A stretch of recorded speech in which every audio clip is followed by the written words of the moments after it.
আমার কলিজার ভাই ও বোনেরা আসসালামু আলাইকুম। আশা করি আপনারা ভালো আছেন। আলহামদুলিল্লাহ আমিও ভালো আছি। আমার কলিজার আপুরা, আমি আজকে রান্না করব ডাটা দিয়ে আমাদের গ্রামের সরপুঁটি মাছ।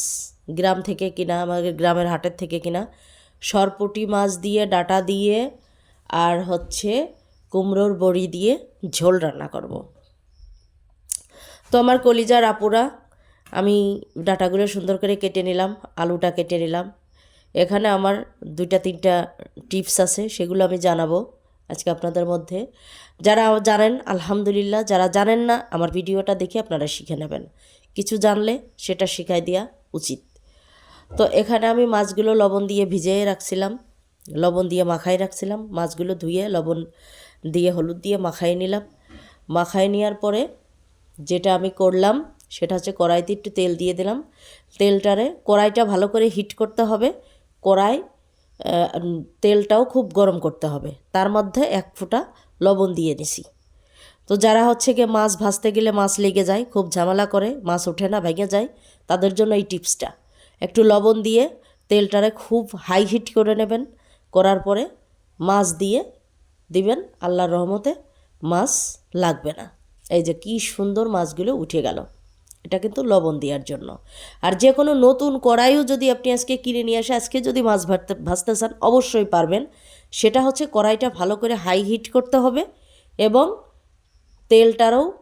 তেলের ভিতরে লবণ দিয়ে আপনার সুন্দর করে আপনার একটু লাল মতো করে নিতে হবে, যেমন আমি করে নিছি।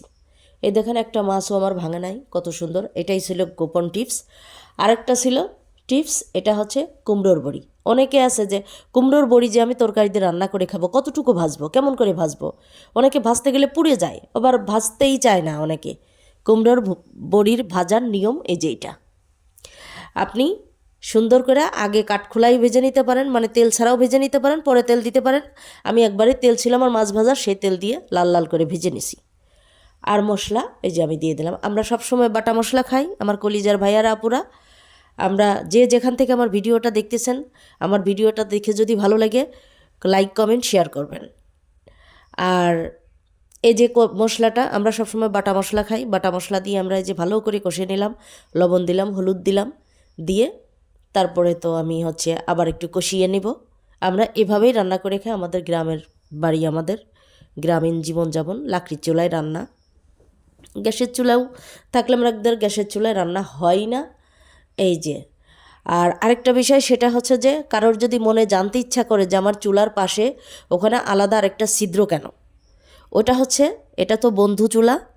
তো এটা আমার ঘরের ভিতরে, মানে রান্নাঘরের ভিতরে পাতা। ওইটা হচ্ছে অক্সিজেন যাওয়ার জন্য ওই ছিদ্রটা রাখা। ওইটা সবসময় এরকম ওপেন রাখতে হয়।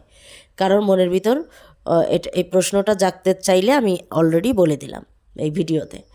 তা আমার কলিজার ভাইয়েরা আপুরা, আপনারা আমার ভিডিওটা যদি একটু ভালো লেগে থাকে, আমার ভিডিও থেকে যদি কিছু জানতে পারেন, আমার শ্রদ্ধেয় যারা আছেন তারা তো জানেন, আমার সিনিয়র যারা জুনিয়র আছেন তারাও যদি জানেন, তাহলে আপনার একটা লাইক, আপনার একটা কমেন্ট, একটা শেয়ার আমার আগামী দিনের আরেকটা ভিডিও বানানোর জন্য উৎসাহ করবে। আমার কলিজার ভাই ও বোনেরা, আপনারা আমার ভিডিও দেখে সাপোর্ট দিবেন, আমি যাতে আগাতে পারি, আমি আরও ভালো ভালো ভিডিও আপনাদের মধ্যে শেয়ার করতে পারি, গ্রামীণ জীবনযাপন দেখতে পারবেন। তা আমার কলিজার ভাই ও বোনেরা, আমার তরকারিটা হয়ে গেছে, আমি এখানে নামিয়ে নিব তরকারিটা। তো আমার কলিজার আপুরা, আমরা মাটির চুলায় রান্না করে থাকি। আপনারা যারা শহরে আছেন, তো তারা তো গ্যাসের চুলায় ছাড়া রান্না করা যায় না। তো এটা হচ্ছে ভর্তা। আর এই যে আমি পাতিলে আজকে ভাত রান্না করছি। আমার মাটির পাতিলটা আছে, কিন্তু আমি গিয়ে দুটো মাটির পাতিল, ওটা গিয়ে পরিষ্কার করা ছিল না দেখে আমি এটাই রান্না করছি। আমরা মূলত মাটির পাতিলে ভাত রান্না করি, আমি মাটির প্লেটেই খাই। আবার যখন আমার সময় খুব কম থাকে তখন আমি রাইস কুকারে ভাত বসাই। তো আমি আগে ভর্তাটা দিয়ে খাবার খাচ্ছি, আমার কলিজার আপুরা ভাইয়ারা। তো ভর্তাটা খুব সাধারণ, চান্দা মাছের ভর্তা এটা। ওইটার রেসিপি, ওইটার ভিডিওটা আমি দিয়ে দেব, আপনারা দেখবেন চান্দা মাছটা আমি কীভাবে ভর্তা করছি। তো তরকারিটা ভীষণ গরম, খুব গরম। তো আমি খাইতেই পারতেছিলাম না। আজকে যেখানে রান্না করেছি ওখানে বসেই খাবার খাইছি, কারণ রান্নাটা অনেকটা দেরি হয়ে গিয়েছিল। আর হচ্ছে তরকারিটা খুবই স্বাদ ছিল কুমড়োর বড়ি দিয়ে। শীতের প্রথমেই কুমড়োর বড়ি দিয়ে ডাঁটা রান্না, আলু দিয়ে ঝোল খেলাম, ভালো লাগলো। কুমড়োর বড়িটা খুব স্বাদ ছিল। আমার আপুরা যারা কুমড়োর বড়ি দিয়ে রান্না করে খান, এভাবে রান্না করে খাবেন। ডাঁটা আমার খুব প্রিয় তরকারি, ভালো লাগে। ডাঁটা শীতের সময় যে ডাঁটা পাবো সেটা বুঝতেই পারি নাই, আলহামদুলিল্লাহ।